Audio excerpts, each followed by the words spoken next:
लालू जी सही बोल रहे हैं कि तेजस्वी जी सही बोल रहे हैं? किसकी प्रवक्ता है? लालू जी की, तेजस्वी जी की? जरूरत होती है आरजेडी की और भाजपा की। हमारे मैं इंडिया गठबंधन की बात कर रही हूँ। दिल्ली में आपके इस गठबंधन को लेकर 10 की बात आज रखना चाह रहे हैं, कहते रद्दी माल हो चुके हैं। पैन इंडिया है, हम करें नहीं, कोई किसी को कुछ देना नहीं चाहता, सब लेना चाहते हैं। तो मतलब इंडी गठबंधन की अगर हम पूरी बात करें, मैं, फिर मेरा साला था, फिर मेरी पत्नी, फिर मेरा बेटा, फिर मेरा दूसरा, बड़े होकर अन्य पार्टी को आगे बढ़ाया है। आज के डिबेट में हम देखेंगे कि जो आरजेडी की प्रवक्ता है कंचना यादव जी, वो डिबेट के अंदर बैठ के कहती है कि लालू प्रसाद यादव और नीतीश जी तो बहुत अच्छे दोस्त हैं और एक ना एक दिन वो ऐसा जरूर करेंगे कि नीतीश जी बीजेपी का साथ छोड़ेंगे और वापस से लालू जी के साथ आएंगे। इस पे रूबिका जी का कहना होता है, वो जब ऐसे मजाक में कहती है, ओहो ऐसे कैसे दोस्त है जो ये आपस में एक दूसरे को इतनी गालियां देते हैं। तो इस पे कंचना जी जो होती है वो बुरा मान जाती है और वो कहती है कि आप आहूँ करते रह जाइए, एक दिन नीतीश जी हमारे साथ जरूर आएंगे। यहाँ पे बैठे हुए जो जेडीयू के प्रवक्ता है और बीजेपी के प्रवक्ता है सुधांशु त्रिवेदी जी, वो उनके सपने को चूर चूर कर देते हैं और वो कहते हैं कि आप इन सपनों को भूल जाइए, ये 1998 नहीं, ये 2025 है और आपका जो सपना है कि केंद्र में मोदी जी की सरकार गिरानी है, वो सपना सपना ही रह जाएगा और 2029 में जेडीयू और बीजेपी साथ में चुनाव लड़ेगी। के पास कोई आवेदन नहीं दिया है। कॉन्सेप्ट हमें आपसे क्लियर भी, तो आपका बहुत गड़बड़ है, आपको समझ ही नहीं आता है इधर जाना है उधर जाना है किधर भागना है। हमारे कॉन्सेप्ट को आप मत क्लियर कीजिए। हमारा स्टैंड जो है सो है, पर्सनल रिश्ता आपसे है कि लालू जी सही बोल रहे हैं कि तेजस्वी जी सही बोल रहे हैं? किसकी प्रवक्ता है? लालू जी की, जदयू को जरूरत होती है आरजेडी की और भाजपा के। हमारे घर आते हैं कहते बचा लीजिए, भारतीय जनता पार्टी मार बहुत रही है हमारी पार्टी को, खतरा, आप अपना घर संभालिए। नीतीश बाबू ठीक नहीं है, तबियत यहाँ जाते हैं महिलाओं के बारे में आप शब्द बोलते हैं, कुछ भी बोल देते हैं। अभी कह रहे हैं आप लोग इतना कंफ्यूज नहीं है। लेकिन मैं एक बात,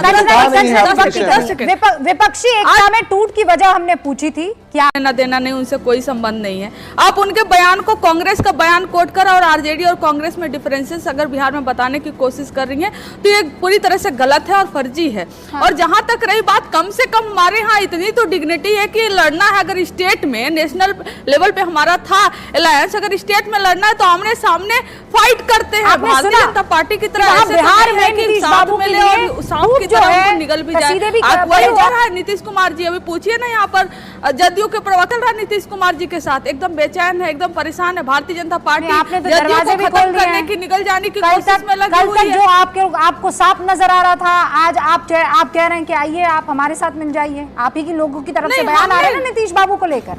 अगर आपको इतनी एलर्जी है तो फिर उनके लिए दरवाजे खोलना बंद करना, मतलब एक बार क्लियर कर दीजिए ना, देखिए खत्म बात, अब नहीं जाएंगे आगे। लालू जी और नीतीश जी के रिश्ते हमेशा अच्छे रहे हैं और उनके लिए दरवाजे हमेशा पर्सनली खुले रहे हैं, पर्सनली दरवाजे खुले रहे हैं। वो चाहे कोई त्योहार हो चाहे कुछ हो, इसमें आप आहा हो करिए। दोनों भाई हैं, एक बड़े भाई हैं, एक छोटे भाई हैं और राजनीति में इसको चाहे जो जैसे कह रहे हैं दरवाजा खोलने का मन नहीं कह रहा और आप कह रहे हैं करते रहिए। अरे तो आपकी पार्टी में हो रहा है। सुधांशु त्रिवेदी जी की इच्छा है कि जदयू को खत्म कर दिया जाए संपूर्ण रूप से। उसके लिए वो बी प्लांट सी प्लांट अगर लेकर आएंगे तो भाई जदयू पूरी तरह से निकल जाने की कोशिश कर रहा है। ऐसे में बार बार आप लोग भी पूछ रहे थे, हमने मैं इंडिया गठबंधन की बात कर रही हूँ। दिल्ली में आपके इस गठबंधन को लेकर 10 तरीके के सवाल पूछे जा रहे हैं।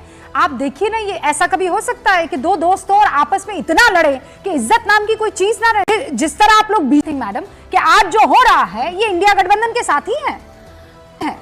रूबिका जी, आपको एक स्टेटमेंट याद होगा जब यहाँ भारतीय जनता पार्टी के जो भी डिप्टी चीफ मिनिस्टर हैं बिहार में, वो कहते हैं नीतीश कुमार जी के लिए, सुनिए नहीं, हम बिहार की बात आज रखना चाह रहे हैं। कहते हैं रद्दी माल हो चुके हैं। हम कह रहे हैं नहीं, पैन इंडिया हम क्या कह रहे हैं, हम आमने सामने लड़ते हैं। अरे इनकी तरह थोड़ी ना है कि सांप में पास में भी रखते हैं और बगल वाले दूसरे पॉकेट में छुरी भी रखते हैं। मौका जब मिले उनसे उनका अपना बेनिफिट भी ले, सरकार भी बनाए, फायदा भी उठाए और जब मन हो तो चाकू निकाले और उनके गले में घोंप दे। हम ये नहीं करते, हमें लड़ना है तो हम आमने सामने लड़ते। इंडिया अलायंस बना था नेशनल पॉलिटिक्स और हमने तानाशाही खत्म की। स्वागत है आपका। देखिए, मैं थोड़ा विलंब हो गया प्रेस कॉन्फ्रेंस की वजह से आने में, पर एक बात हम कहना चाहेंगे कि ये जो इंडी गठबंधन में आज हो रहा है जी, इन लोगों के बीच में कोई कॉमन पॉइंट था ही नहीं।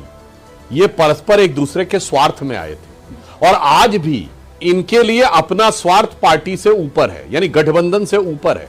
कोई किसी को कुछ देना नहीं चाहता, सब लेना चाहते हैं।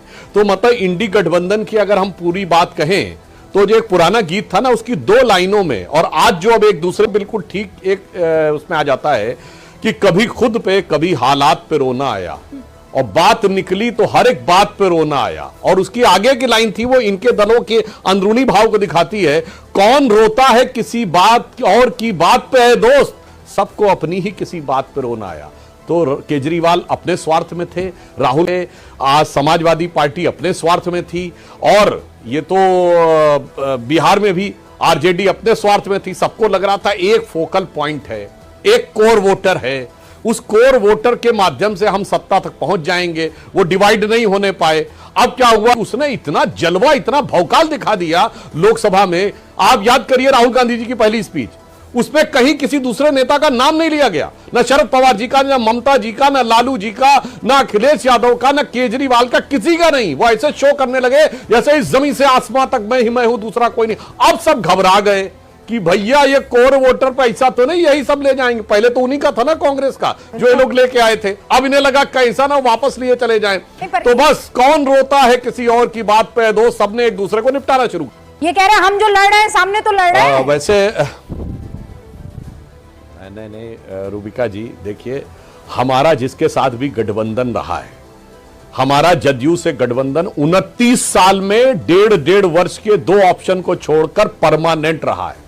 जो अभी बोल रही थी आरजेडी महोदया, ये बताइए, लालू जी ने तो निपटा ही दिया था नीतीश कुमार जी को। 95 में समता पार्टी काहे बनाए थे?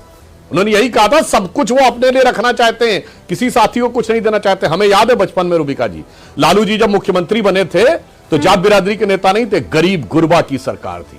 आखिर में फिर अपने को किया एक वर्ग का नेता, फिर अपने को किया एक जाति का नेता, और जाति भी फिर किनारे कर दी। आखिर में किसका नेता? पहले मैं, फिर मेरा साला था, फिर मेरी पत्नी, फिर मेरा बेटा, फिर मेरा दूसरा बेटा, फिर मेरी बेटी, और फिर मेरी दूसरी बेटी।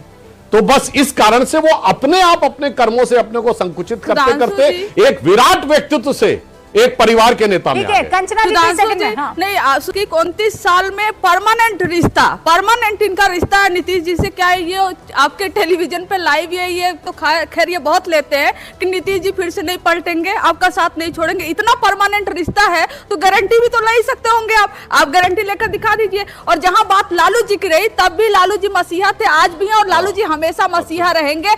आप चाहो उनके किसी जाति में समेट दो, आप चाहो परिवार में समेट दो, आप बदनाम कर दो, जेल में डाल दो, ये आपकी इच्छा है महोदय। बात यह है कि जनता के नेता थे और हमेशा रहेंगे। 7 सीटें थी और बीजेपी की 42 सीटें। लालू यादव जी के 15 साल के आरजेडी के शासनकाल में नेता प्रतिपक्ष भाजपा का था, मगर जब सत्ता आई हमने तय किया कि नीतीश कुमार जी मुख्यमंत्री होंगे, नीतीश कुमार जी को बनाया। हमने सदैव बड़े होकर अन्य पार्टी को आगे बढ़ाया है। मायावती जी के 67 सीटें थी, हमने 170 उनको सीएम बनाया। जेडीएस याद करिए 2006 में 40 सीटें थी जेडीएस, 84 हमारे थे कर्नाटक में, हमने उनको सीएम बनाया।